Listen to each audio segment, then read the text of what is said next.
1, 2, 3, and go. Welcome back to Earning Freedom, Success After Prison, and all the different websites I create to spread more awareness that regardless of what bad decisions a person has made, it's never too early, it's never too late to begin changing your life. That's what the Earning Freedom Mastermind program is about. But what I really feel great is when I can present a real, living, breathing mastermind. We just concluded the first episode with Dr. Jesse De La Cruz, one of the most inspiring people you'll ever meet. Why?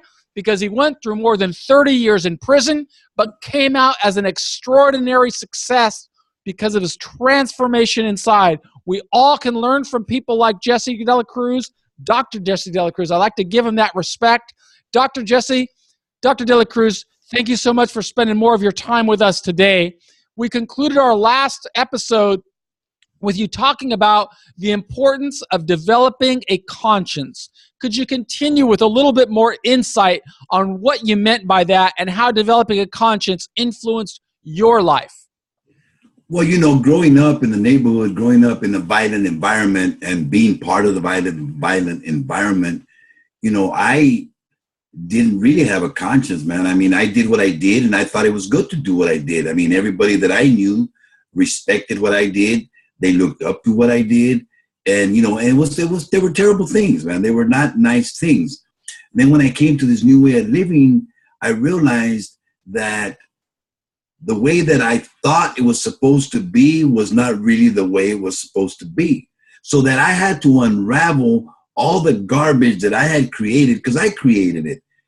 Other people helped me, circumstances helped me to develop the lack of conscience, the lack of feeling, the lack of remorse, all those things that are pretty innate in a human being, right? So I had to begin this whole, and what happened was, I remember the day that actually I started that process, really. I remember it clearly.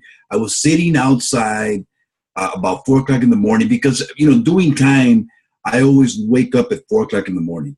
That's the way I did it in the penitentiary, and that's what I do now.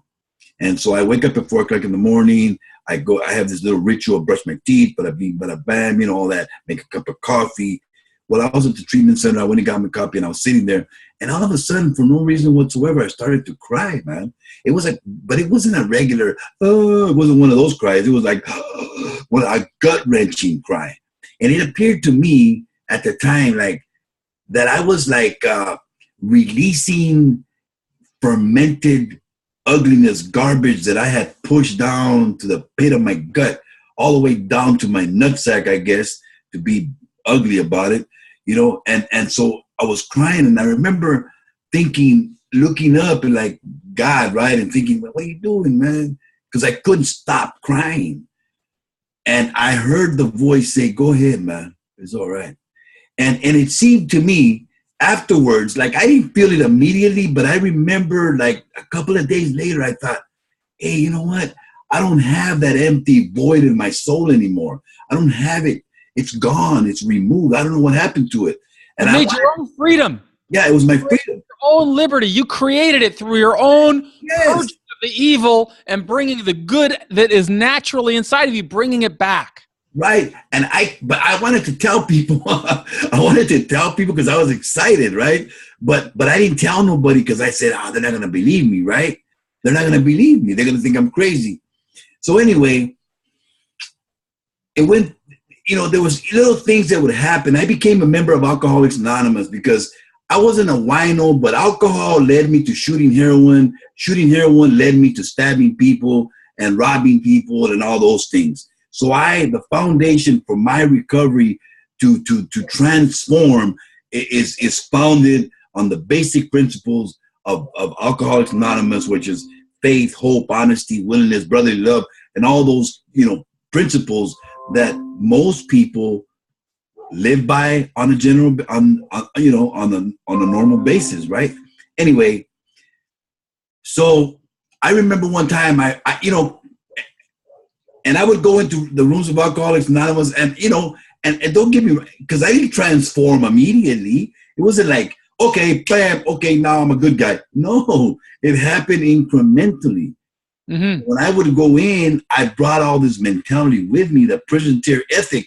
As a matter of fact, the prison tier ethic stood with me until I started teaching at a community college. And I remember thinking, you know what? You can't be doing that, man. You cannot be dogging students, right? You cannot treat them as though they're on the prison tier. You know what I mean? Because I was being hard, you know what I mean? Mm-hmm. And so it took time for me to develop a softness. Okay. Like, you know, so the conscience made me understand you're being too hard, man. Okay. You're not in prison anymore. You know, these people don't know, they don't know anything about the values that you are, you know, adhere to. So you need to mellow out here. Okay. And I started mellowing out, and you know, I started going to college. January of 1997, I enrolled in San Joaquin Delta College. What was that like? What was that like, doctor, when you first decide? How old were you? And you had to go into the registrar's office and fill out the paperwork. Tell us what that made you feel. All of a sudden, you're not a criminal. You're going into the university. You're going into a college. Walk us through and help us. Tell us what that did to your self image. Just so you folks will know, I know you've been on buses going from one prison to the next. That's the way I felt. I felt like I was going to a different prison, right?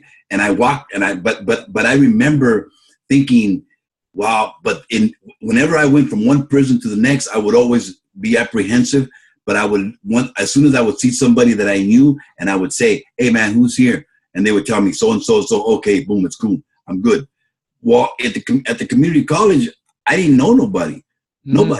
So I walked there, and and I was like, wow, you know what I mean? And then I remember hearing the voice, hey man, what are these people? What can they do to you, man? You've been where flies don't even land. These people can't do nothing to you, man. And I said, all right. So I started going through. I took an assessment test. I did all the process. And I remember on the third day, once I was done. How old were you, doctor? I was 45 years old, bro. 45 years old. And what was your educational level before then?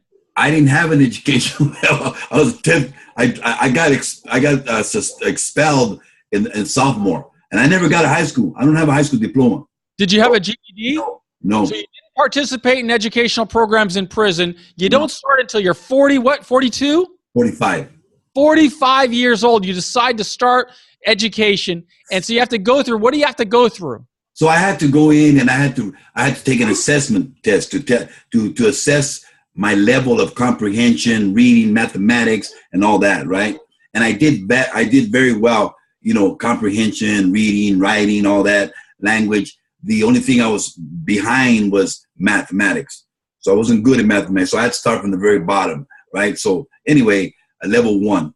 I did the level 3s and level 1s of mathematics. I did that. I signed up for a counselor through the EOPS, the different programs that they have available to people that are disenfranchised like me, you know what I mean? Right. So I went in there and, and I never talked, bro, because, I didn't want people to know that I was an ex-con.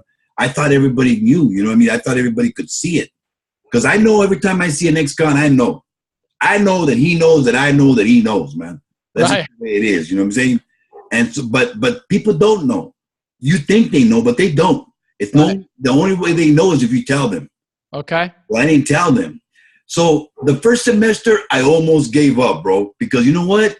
College is hard. It's hard, but hey, you know what's harder? You know what's harder, brother? Yeah. Serving time in the shoe, living your life in prison. That I gotta tell you. No. College is hard. But it wasn't. But to me, it wasn't hard. That was easy. Because I had done it for 30 years. Right. Now I got to do it the right way. I don't know how to live the right way. Yeah. I'm learning. That's the sad thing. The more you learn how to live and stay in prison, you learn how to live in prison. We got to learn how to live out here. Exactly. It was hard. And I almost gave up. But at the end of the first semester, I created a plan. I said, man, I got it. I know how to do this.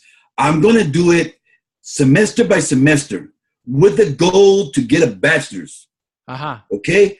So what I'm going to do first is I'm going to get my AA. So I did it. Boom, boom. Every semester I would do an educational plan. I had an education. This is the classes I'm going to take. This is what's going to be. This is what I'm going to do. This is how I'm going to do it. I did all that, right? And I would go to my counselor and I would give him my plan. And he would go, oh, this is a good plan. I say, okay. Every semester I would do that. Boom, here you go. And he would say, great, this will get you. So it took me 2.5 years to get an AA only because of my mathematic underdevelopment, right? So I had to develop it. But generally right now it takes 4 to 5 years for people to get regular people. I'm not talking about convicts. I'm talking about regular people that never been in trouble to get an AA about 4 or 5 years. That's what the statistics show. It took 2.5 years. Why? The reason I tell you folks is because we, as I said earlier, we have skills, man. We have tremendous skills. All we have to do is learn how to put those skills from a negative into a positive. And but we need people like you to teach us. We need masterminds like you, Dr. De La Cruz, somebody who didn't get the bug, didn't recognize the importance of developing a conscience, didn't recognize the importance of an education until after he'd gone through 30 plus years of failure and said, I've had enough. He developed a conscience. He recognized that he could have changed. My challenge for anybody watching this video is to ask yourself, when am I going to be ready and what's wrong with today? Because I can start learning these skills and getting my educational credentials even while I'm in prison. Even if I don't have access to school, I could get ahead of the game by improving my math skills, right? By just picking up a book and get ahead of the game. Dr. De La Cruz doesn't make any excuses. You can hear he's a man of integrity, of dignity, and he's just no BS. He's a guy who gets it done. And that's what you need to be if you want to change your life. You are listening to the mastermind, Dr. Jesse De La Cruz, author of one of the best-selling books of all times. Would you hold that book up again for us, Dr. De La Cruz? Detour, My Journey from Darkness to Light. Author, Dr. Jesse De La Cruz. We are going to hear more of his inspiring story right now. So you get through that associate's degree, Dr. De La Cruz, before you become an author. How much further do you go? Well, you know, what happened was I met a guy. I didn't meet the guy. I heard about him. And let me tell you, man, somebody said, you know what, this guy, man, he's an ex-dope fiend, and he's already he's working on his master's. And you know what? You should talk to him. So one day I seen him and I go, hey, listen, you know what? This is what I heard, man. I heard that you're a former heroin addict and that you're getting a master's degree. And I would like for you to sit down with me if you have time and give me the path. Give me, how did you do it? He goes, come on. And we sat down and he began to tell me, you have to do this and this and this and this. And he gave me a timeline on how to do it. And I said, okay, man, I'm going to do that. And so I wrote it down and I kept it in my notes and my notepad. I had like a journal and I said, okay. And so, you know, I would look at this journal and I would look at this. Okay, I'm following the instruction. Okay, cool. And so I followed his path. When I graduated with my AA, I went to the ceremony because, you know, I never went to a high school ceremony. I went to the ceremony. The only one that went and my whole family was my niece. But it doesn't matter to me. I understood. You know, I had been a monster for a long time. And so here I am, and I'm in Stockton, a bar, you know. So she came and we took pictures, and I was really moved, and I was inspired, and I had already been accepted to California State University, Stanislaus. I had been accepted at Berkeley, but I didn't go to Berkeley because I had just gotten custody of my 5-year-old daughter, and I didn't want to move her. You know what I mean? So I said, it don't matter to me where I go, man. The degree is a degree. Now, if I go to Harvard or something, but I'm not, you know, it didn't matter to me, you know? So I said, cool. And I had been ready. I was ready. I took that summer off when September came or August came of 1999. I started the university. And once again, there was a young lady, a white girl who came from a well-to-do family who took me to school every day, 3 times a week. We would go to school. We had the same classes.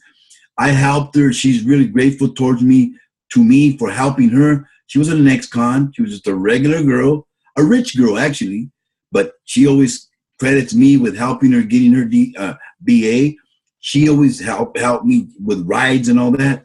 And so in 2001, I got my bachelor's in sociology. Congratulations, brother. You became an educated man, Yeah. but you didn't stop with a bachelor's, man. No. You went on. Tell us some more. So what happened was I applied for the master's in social work program and at Stanislaus State, and I was accepted, and I got in, and I was in, and 2 years later I got a master's. And what happened, bro, I got scared, bro. Okay. The system has gatekeepers. One of the gatekeepers is called the GRE test. The graduate records examination. Exactly. And I was scared to death of that thing, man, because I had heard a lot of stuff about it. So I convinced myself that a master's was good enough. Uh-huh. But what would happen, bro, was this. I'm a very vocal individual, and I'm a sharp individual, and I know what I do real well. And I know the criminal justice system real well. I know I know criminals really well. I know substance abuse really well because I was an abuse, So I would hear things like, well, he's really very smart. He's got a master's, but, he's an ex-con. So I said, man. So anyway, I got a job as a program director for a company that does, Matt Moore and them, they do BI. I helped them come into Stockton, opened up the first day reporting center. They were. What year was that, doctor? That was 2008. 2000. Okay. And so I got a job there. I bought a house. I got a dog. It was me and my daughter, right? And bought a brand new truck, Chevy Avalanche. I was making about $75,000-$80,000 a year plus bonuses. I worked for them for about 2 years, and then something happened, and and the penitentiary came back. Some of the behavior, and I cussed out the boss, and I told him, you can get this job and stick it up your butt. I'm gone, and I left, and they were shocked, right? Because it was about $100,000 a year, man. Right. You just don't walk away from $100,000, right? And that's a nice income, particularly in the Central Valley. Oh, and for an ex-con, come on. Right. Exactly. You know what I'm saying? But once again, I got to go back to the fact that we have skills, man. Right. We don't use them correctly. We waste our talent. But you know something? That door may have closed on you, but another door opened for you. You had the wisdom to say, I built myself. I'm self-made. How did you go on building yourself after that? Well, I started teaching. at a community college, and and I realized that wasn't me in that setting, because we're dealing with a different population. My population is the people that are looking at this podcast, the people in the penitentiary, the people that are like me. Because I'm going to tell you that I am them and they are me. And they're learning from you right now. They need you. You are so much more valuable to them than anybody else can be because of your life experiences and what you've done. And you know what? They are seeing themselves right now in you. They are seeing, I can do this. If Dr. De La Cruz can change his life when he's 45 years old, develop a conscience, get an education, get a job where he's making $100,000 a year, and then reinvent himself again, I can do it too. They just got to learn from the doctor. Continue. Well, the thing about it, look, so what happened was I started to teach, and then I started to contact lawyers, right? And I began to tell them, look, this is what I have to offer. But I didn't have no experience except one case. Remember that only that one case that I had. Well, our readers didn't hear about it. I know about that case. Tell us what you did where you earned a living serving the legal community. Well, I did a case in 2000 where this individual was charged as a gang member for a murder, and he was facing the death penalty. And and they were saying that he had done the murder for in the direction of, for the benefit of, and an association of the gang. And I testified in that case at the preliminary hearing, and the judge dismissed the gang allegations as a result of my testimony. So I sort of had gotten a taste of that, but it wasn't a good experience. But doctor, how much did they pay you to offer that expert testimony? I was paid $125 an hour. Okay, so let's just pause right there. If you are sitting in prison and you can look at Dr. Jesse De La Cruz, an individual who served more than 30 years in prison, heavy background of violence, as he described in his first podcast, heavy background with substance abuse, but yet managed to transform his life, get out of jail, and not live this life of mediocrity, but making $100,000 a year with a company and $125 an hour on his own. You see, there are no limits once you change your conscience, once you shift your philosophy, take a decision to become successful. And the beauty of this is once Dr. De La Cruz became successful, the more successful he became, the stronger his interest became to protect his success. And that influenced what he was. He still connects and communicates with people in prison. But in his heart and in his core, the world sees him as a successful, contributing citizen. And that's why I'm so inspired and so grateful to him for sharing this episode with us, because he's giving the message that people in prison need to hear. So Dr. De La Cruz, you said you had that taste. You were now talking about how you advanced that career after your experience as a professor. So then what happened was I connected with different lawyers that I knew.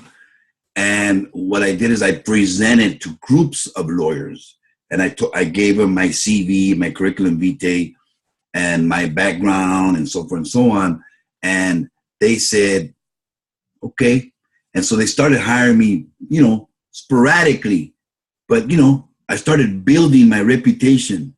Yes. And I started learning about how to be an expert witness, how to say, how to be able to give the narrative to the juries, right? So that they could understand that this individual was a human being, and what they were saying about him as it pertains to the gang was not correct. So I started to learn all that, right? And more people started, hiring me. And so what happened was in 2010, I decided, man, I'm going back to school. You know what I mean? And I went back to school. I re-enrolled again in Stanislaus State because now I had an opportunity to go to Davis to get a PhD in sociology, or Stanislaus State and get an EDD, a doctorate in education. Okay. Now, the options were, if I go to Stanislaus State, I would meet Friday night and Saturdays 12 blocks from my house, or I could go to Davis and meet Friday and Saturday when I would have to drive 60 miles and then 60 miles and then 60 miles and then 60 miles, which was better. Stanislaus State. So I went to Stanislaus State. So I started that process, and I chose a topic on gangs to do my dissertation, my research. And let me show you, this is the research, this is the book, my dissertation. It's a dissertation, it's a research study. This is the capstone. In other words, this is what you have to complete in order to achieve a doctorate. And what I didn't know at the time was that 50% of the people that start grad school to get a doctorate, a PhD, EDD, drop out. They're all ABD, all but dissertation. Exactly. And it doesn't mean nothing. You're all but, you're not a doctor. That's right. So I completed it. There was 14 in my cohort. There was 14 of us. And 12 of us completed, and I was one of them. Doctor, when you received that EDD, how old were you? 62. So he starts his education at 45. He gets his educational doctorate when he's 62. That is 17 years of education. But what it has done is it has put him at the top of his class. He is a world-class citizen now, more educated than probably all but 5% of the population. And it has really resulted in him living a life of fulfillment, contribution, complete transformation. Former violent criminal, former substance abuse addict, but has completely found the good in his life by shifting his conscience, by developing his conscience, shifting his philosophy, and now building an awesome career. And how has your career blossomed since you've earned your doctorate, Doctor? You know, I met this other individual. I don't know if you know him. His name is Victor Rios. Do you know him? I know Victor Rios. I've written about him. I've not met him, but I know he's a professor, I think, down in Pomona, right? No, UC Santa Barbara. Okay, Santa Barbara, yes. I saw a couple of his books. So, yeah, he's written some nice books and good books. And anyway, so I talked to him on the phone. I got his cell number. I talked to him periodically, right? So he says, hey, Jess, he goes, listen, and he's younger than me, right? He's younger. He goes, listen, when you get your PhD, when you get your doctorate, he goes, you don't even know what's going to happen. Your life is going to blossom to the point where you're not even going to know what the hell's going on, right? And I go, okay. Well, he was right. And I completed everything, submitted everything. July 2014. Okay. August 2014. My hourly fee jumped from $125 to $200 an hour with no questions asked. $200 an hour is what Dr. De La Cruz is earning right now, providing his expert testimony. And I want to say it's hard-earned testimony. He spent 30 years in the penitentiary to get it. He paid a heavy price of overcoming substance abuse to get it. But now he is sought after. I interviewed him a little bit before this show, and I happen to have some inside information of just how much he billed in the first month of this year. Would you mind sharing that with our audience, Dr. De La Cruz?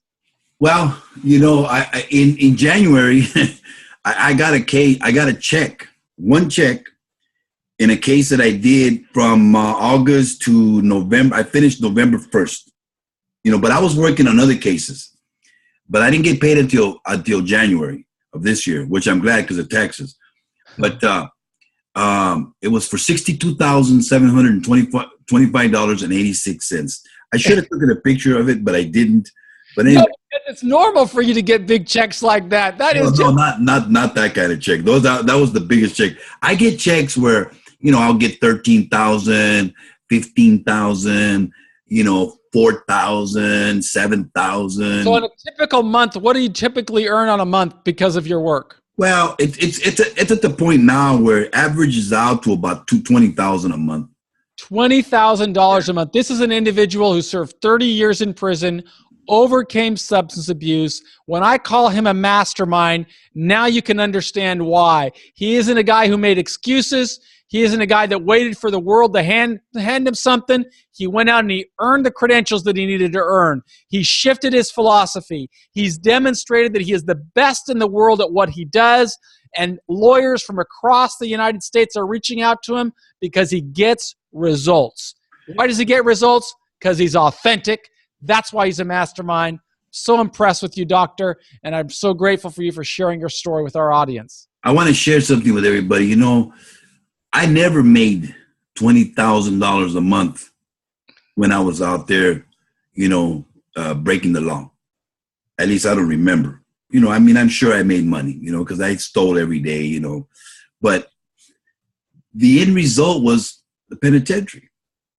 Now, when I go to the mailbox, they shake your hand. When I go to the mailbox, right, and I get I put it this way, I have so much money. Like right now I'm waiting on $10,000, a little over $10,000. But this week coming up, I'm billing approximately $24,000. So, you know, and then I mean, and then yesterday I got 2 cases. You know what I mean? So that's another 15,000. Yeah, I mean, but I got a lot of other cases. I got a case right now in New Jersey. I'm sharing this with you folks, you know, you young men and you older men, whoever you are, only not to brag, brother, just to let you know, man, that I'm not any better than you, man. Doctor, I want to make clear, you are doing exactly what you have to do, because those people in prison, they're getting the message that there's not going to be a job waiting for them. There's not going to be an opportunity. They do not have enough role models like you. And it's you that can show them what they can become. That's what earning freedom is all about. That's what success after prison is about. I don't want people thinking, oh, I'm going to get out and the only job's going to be for me $8 an hour or $9 an hour. Here, if you put in the work, if you adjust yourself accordingly, like the doctor has learned, you become successful. But listen to what I'm about to say, because I don't want you to get disillusioned, all right? I started off making $800 a month, $800 a month. But my resolve, because what I had seen and what I knew that I was capable of doing, if I had an opportunity, if I had developed a reputation, if I could do that, I knew I could. So entrepreneurship, that's the key for people like us. We have to develop our own business. So you have to create a plan while you're in the penitentiary. You create a plan. What am I good at? What can I do? Am I good at this? Can my past become my greatest asset? Can I do that? That's what you got to do. So some of you are mechanics. I'm not a mechanic. You know what? I'm having my kitchen redone right now, okay? My kitchen is being redone right now. It's going to cost me $14,000, a little bit more than $14,000, okay? The guy that's doing it is an ex-con. He's an ex-con, and he's doing a fantastic job, man. And you know what?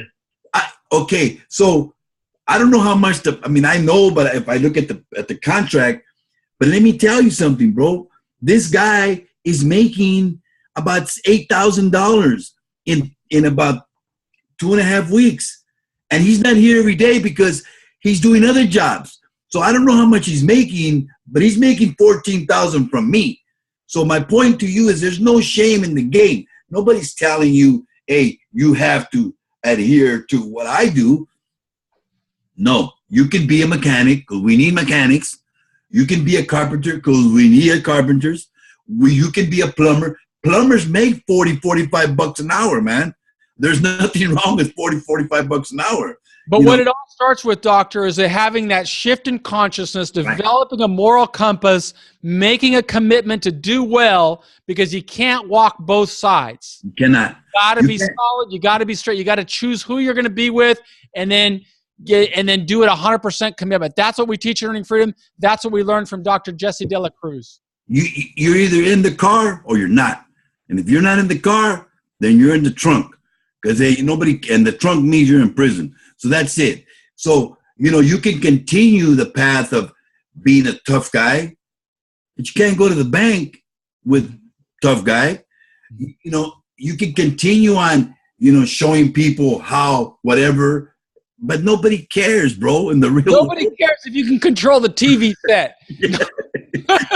Nobody cares if you Nobody cares, man. Nobody cares. I'm serious, bro. You know what? Shot caller in prison. I got to share one story real quick, man. Talk to us. There's a guy, man. He did 32 years straight. And he did 16 of that 32 years at Pelican Bay in the hole. And, he went to prison when he was 17 years old for a murder. And he got out. And he had great intentions, man. And I helped the guy. Because I embraced him because I understood. And I did for him what nobody did for me. I bought him a car, right? Well, it turns out homeboy is using, he's on his way back, man. It's a matter of time. And he's got tremendous talent. And I talked to him 2 days ago and I told him, you know what, man, you got to quit playing the role, man. He goes, man, I'm tired of people. And I go, look, homeboy, listen to what I'm about to tell you. You were talking about healing communities. You were talking about change. You were talking about all these positive stuff to the people. And now the people that you were telling all this stuff to, they see that you're a fraud. So they talk about you. That's what we do. If you quit telling people that you're this guy who you're not, they're going to not talk about you. They don't talk about me. When they talk about me, you know what they say? Man, I wish I could do what he did. And I tell them you can. But you have to put the work in, man. And you got to put the work in. Doctor, we've got to end this, and otherwise we're going to run out of storage space and not be able to save this on a CD. Okay. I just want to say thank you, Dr. De La Cruz. You've given us a wonderful resource. You're going to inspire tens of thousands of people through your impressive, inspiring story. I want to encourage anybody who is listening to, could you hold up your book again, Dr. De La Cruz? Anybody who is listening, I want to encourage you to get a copy of Detoured, My Journey from Darkness to Light by Dr. Jesse De La Cruz. I know that he's got a sample chapter on his website. I'm going to ask if I can get a copy of that sample chapter to put on our website so that you can download it and learn about his eloquence, learn about his story, more importantly, learn how you can do the same thing. It doesn't happen by accident or happy talk. It happens by being authentic. That's all we have time for today. I'm going to give Dr. De La Cruz the last word. So why don't you say goodbye to our guests, and we'll have you back on again if you'll join us another time, Doctor. Well, I just want to encourage everyone to keep pushing forward, man. And listen, man, if you can't move forward, do not take a step back. Sit down, because it's temporary. Everything is temporary. It'll pass. And then when it passes, you get up and you start walking forward again. And if you fall down, you just get up again. That's right. One more thing. Remember, you're in the first round of a championship fight, man. Awesome. That's the wisdom of Dr. Jesse De La Cruz, educational doctorate, expert witness who testifies in courtrooms across the United States, sought out by lawyers and judicial systems, a leader and an inspiring figure like no other. Published author. I'm so grateful to have him, so proud to have him on the Earning Freedom podcast. We will be back tomorrow with another inspiring guest. Show notes available at michaelsantos.com and prisonprofessor.com. Thank you.